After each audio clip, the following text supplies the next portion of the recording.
जय श्री गणेश। आप सभी का स्वागत है। आप सभी को बुध अष्टमी की बहुत बहुत शुभकामनाएं। बुध अष्टमी की पावन पर्व पर हम आपके लिए बुध अष्टमी व्रत कथा लेकर आए हैं। अगर आपको कथा कहानी पसंद आती हो तो अपना समर्थन अवश्य दें। बुध अष्टमी के व्रत को बुधवार के दिन अष्टमी तिथि को पड़ने पर किया जाता है। श्रद्धा और विश्वास के साथ मनाया गया बुध अष्टमी व्रत का जीवन में सुखद फल मिलता है।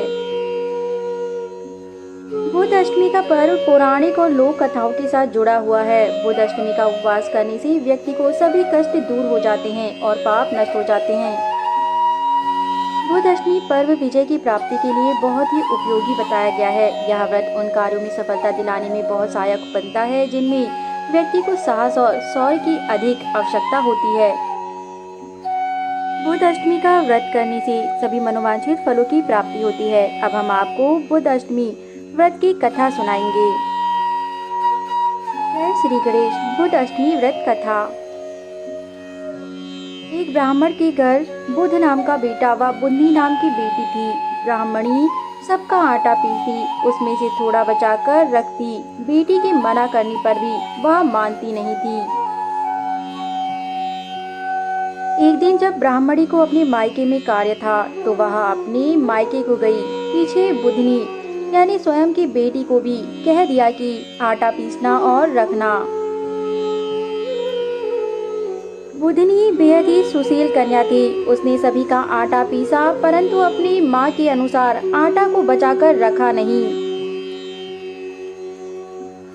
जब ब्राह्मणी अपने मायके से आई तो उसने देखा कि उसकी बेटी ने सारा आटा पीसकर सभी ग्राहकों को दे दिया है परंतु घर में कोई आटा नहीं बचाया। तब उसने गुस्से से आकर अपनी बेटी को पीटा।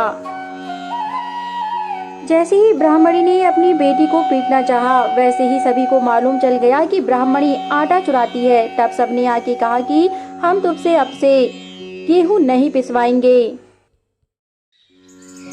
सभी के ऐसा कहते ही ब्राह्मणी को और अधिक क्रोध आ गया तथा वह गुस्से से तिलमिलाती हुई बोली कि इसका विवाह मैं कुत्ते से करवा दूंगी। बुधनी के अच्छे और सरल व्यवहार के कारण भगवान स्वयं बुधनी की यह मनोदशा देख रहे थे तथा वे सोच रहे थे कि बेचारी बुधनी कितने कष्ट में है, अतः इसका कष्ट मुझे स्वयं मिटाना होगा। ऐसा सोचकर भगवान बुध स्वयं ही कुत्ते का वेश बदलकर उसके भाई के साथ घर को गए। जैसे ही ब्राह्मणी ने कुत्ते को देखा तो उसने कह दिया कि अब तेरा विवाह इसी से होगा। तब भाई ने स्वयं ही कुत्ते का तिलक किया तथा सभी गांव में यह बात फैल गई कि बुधनी का विवाह हो रहा है। बुधनी के विवाह की पूरी तैयारियों के लिए ब्राह्मणी ने हर एक गांव वालों से पूछा कि हमारे यहाँ काम है, तुम काम करने आना। तब सभी ने काम करने से मना कर दिया।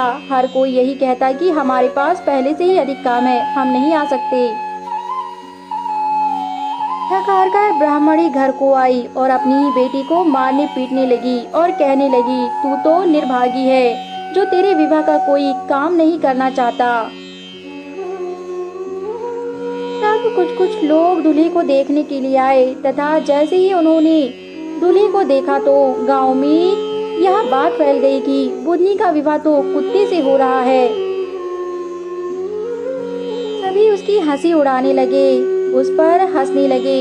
बुधनी को बहुत बुरा लगा तो उसने बड़ी ही विनम्रता से कहा, हे ईश्वर, मेरी अब और परीक्षा ना लो, मुझे इष्ट कष्ट से दूर करो। जैसे ही बुधनी ने यह शब्द बोले वैसे ही वह भगवान जो कुत्ते के रूप में थे तुरंत ही अपने असली वेश में आ गए।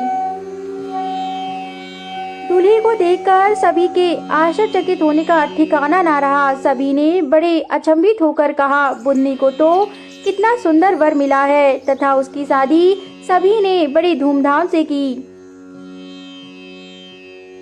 ब्राह्मणी ने भी घूरते हुए अपनी बेटी को विवाह के पश्चात सभी विधि विधान से विदा किया तथा बुधनी को श्रृंगार करके पालकी में बैठाया गया और विदा कर दिया। बुधनी जब अपने ससुराल पहुंची तो उसका समय बड़ा ही कुशल मंगल से व्यतीत होने लगा। एक समय बुधनी की परम सहेली उससे मिलने के लिए आई और वो कहने लगी कि भगवान तो तुझे ऊंची पर रखते हैं पर साथ की चाबी तुझे नहीं देते बुधनी। अपनी परम सहेली की बात को सुनकर बुधनी कहने लगी कि मेरे पास राजपाट है, महल है तथा मुझे यहाँ से कुछ और चीज की आवश्यकता नहीं है। फिर मैं हर कमरे की चाबी लेकर क्या करूँगी? अगर वह 7वीं मंजिल की चाबी मुझे नहीं देते हैं तो मुझे उसकी आवश्यकता नहीं है। तब बुधनी की सहेली कहने लगी कि तुम गृह स्वामिनी हो, तुम्हें तो हर द्वार के विषय में पता होना चाहिए, परंतु केवल इस राजपाट में ही तुम सिमट कर रह गई हो। यह कहकर बुधनी की सहेली चली गई, परंतु बुधनी अपने आप से ही प्रश्न करने लगी कि मैंने अब तक केवल यहीं पर समय बिताया है, बाकी मेरे पतिदेव के पास हर कमरे की चाबी है। जब वे आएंगे तो मैं अवश्य उनसे हर कमरे की चाबी मांगूंगी। जैसे ही बुधनी के स्वामी आए तो वह जिद करने लगी तथा कहने लगी, हे स्वामी, आपने मुझे सब कुछ दिया, मैं यहाँ कुशल मंगल से हूँ, परंतु मैं जानना चाहती हूँ कि यहाँ पर जो 7वीं मंजिल है उस पर ताला क्यों लगा है, बाकी अन्य कमरे बंद क्यों हैं? तब स्वयं भगवान बुद्ध ने मुस्कुराते हुए कहा, हे देवी, तुम्हारे पास सब कुछ है, फिर तुम्हें अन्य दरवाजों की क्या जरूरत है? परंतु बुधनी ने बेहद जिद की तथा भगवान को विवश होकर उन्हें सभी कमरों की चाबी देनी पड़ी। चाबी लेकर बुधनी ने हर दरवाजे को खोला तथा हर दरवाजा अलग अलग और खुलता था। पहला दरवाजा स्वर्ग के समान प्रतीत हो रहा था, दूसरा आकाश के समान, तीसरा पृथ्वी लोक की रचना कर रहा था, चौथा दरवाजा धन दान परिपूर्ण था, वहीं 5वां दरवाजा प्रकृति की सुंदरता को बिखेर रहा था तथा 6वां दरवाजा सभी नेक वेदों यज्ञों से परिपूर्ण प्रतीत होता था। जैसे ही बुधनी 7वें दरवाजे के पास पहुंची तो भगवान बुद्ध ने कहा कि हे देवी, तुम्हें यह दरवाजा नहीं खोलना चाहिए। तुम अगर यह दरवाजा खोलोगी तो शायद तुम्हें अच्छा ना लगे। पर बुधनी नहीं मानी, क्योंकि इसके मन में अपनी परम सहेली की बात घर कर गई थी। बुधनी ने बिना विचारे ही पीछे मुड़ के नहीं देखा और उसने ताला खोल दिया। जैसे ही उसने ताला खोला, 7वां दरवाजा नरक का द्वार था। वहां पर अनगिनत लोग यातनाएं भुगत रहे थे। ठीक ही उसी नरक में एक कोने पर किनारे उसकी माँ भी थी। अपनी माँ की ऐसी नरक वातावरण में स्थिति को देखकर बुधनी को बहुत दुख हुआ। वह शीघ्र ही अपने स्वामी के पास जा पहुंची और विनती पूर्वक कहने लगी कि हे स्वामी, आप तो मंगल कार्य हो, मंगल करने वाले हो, फिर मेरी माँ की यह दशा कैसे है तथा जिसका आप जैसा जमाई हो उसकी यह दशा कैसे हो सकती है? तब भगवान बुद्ध बोले कि हे देवी, आपकी माँ की यह स्थिति उनके स्वयं कर्मों के कारण है।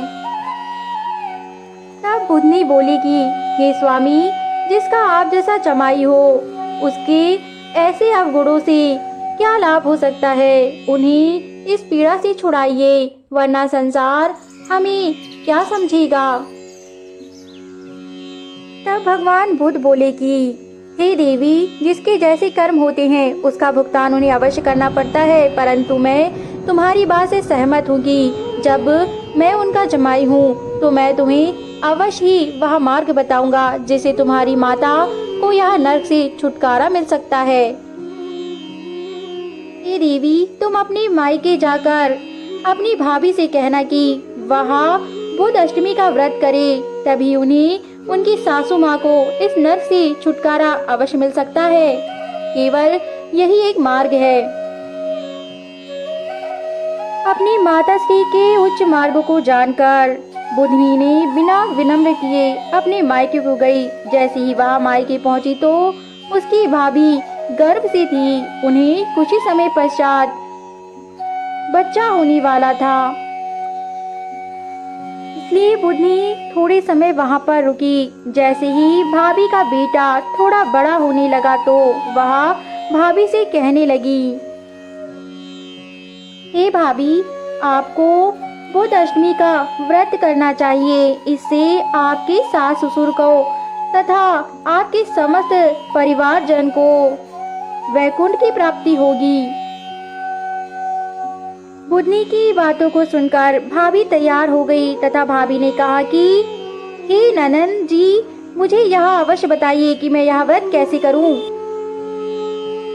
तब बुधनी ने कहा कि हे भाभी, चांद के पखवाड़े पर बुधवार को आने वाली अष्टमी का व्रत करके 9वें दिन में उद्यापन करना तथा कथा का पाठ करना। 8 जोड़ी जो बन सके वस्त्र दक्षिणा में देना। हाथ जोड़कर कहना कि मेरे माता पिता जिस भी जहाँ भी हो वहाँ से निकलकर वैकुंठ में वास करें।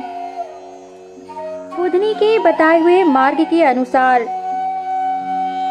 बुधनी के भाई बुध और उनकी पत्नी ने यह व्रत किया और नरक से उनकी सासुओं को छुड़ाकर वैकुंठ की ओर लेकर गए। बुधनी ने अपनी माँ को नरक से छुड़ाकर वैकुंठ में वास कराया।